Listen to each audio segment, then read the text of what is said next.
Objects पर पड़ती है और फिर ऑब्जेक्ट से प्रकाश किरण टकराकर हमारी आंखों पे आती है और हम चीज़ को देख लेते हैं, right. Light first is incident upon the objects we like to see and those objects again reflect the light and those reflected light fall on our eyes and we see anything. यानी क्या ये प्रकाश का जो परावर्तन है, अगर इसको simple शब्दों में कहें तो क्या है ये, कि सतह से प्रकाश किरण का टकरा कर लौटना, लेकिन ये नियमों के तहत होगी, खास नियम के तहत होगी, जिसे प्रकाश का परावर्तन कहेंगे।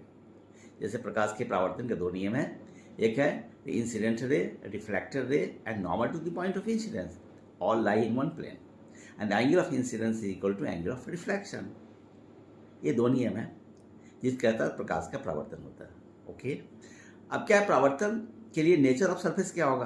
तो नेचर ऑफ सरफेस प्लेन भी हो सकता है, रफ भी हो सकता है, स्फेरिकल मीन्स कॉन्केव और कॉन्वेक्स दोनों हो सकता है। जैसे हम अगर बाहर जाते हैं तो खुद को आईने के सामने ले जाते हैं और फिर फेस को और हेयर को ठीक करते हैं, यहाँ भी तो प्रकाश का परावर्तन है। Here is the law of reflection, right. यहाँ पर क्या है, प्लेन मिरर से प्रकाश किरण का परावर्तन होता है। उसी तरीके से हमारा क्या है, ये प्रकाश का परावर्तन कॉन्केव से भी हो सकता है, कॉन्वेक्स से भी हो सकता है। फॉर एग्जाम्पल हमारा शेविंग मिरर के रूप में दाढ़ी बनाने के लिए हम क्या करते हैं कि वह कॉन्केव मिरर का इस्तेमाल करते हैं।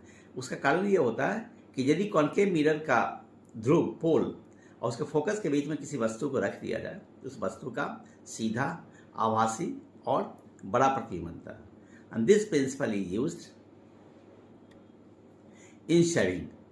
ये शेविंग में मिरर के रूप में कॉन्केव मिरर का जो इस्तेमाल होता है उसमें इसी सिद्धांत का उपयोग होता है।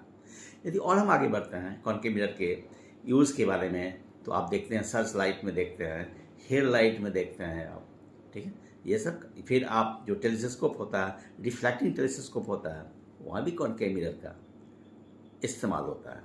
चलिए अब कॉन्वेक्स मिरर की बात करते हैं। कॉन्वेक्स मिरर का मतलब ऐसा रुखड़ा, कॉन्केव तो ऐसा हुआ प्रकाश की इधर से आएगी, और कॉन्वेक्स का मतलब हुआ इस कर्व सतह पर प्रकाश किरण पड़ेगी।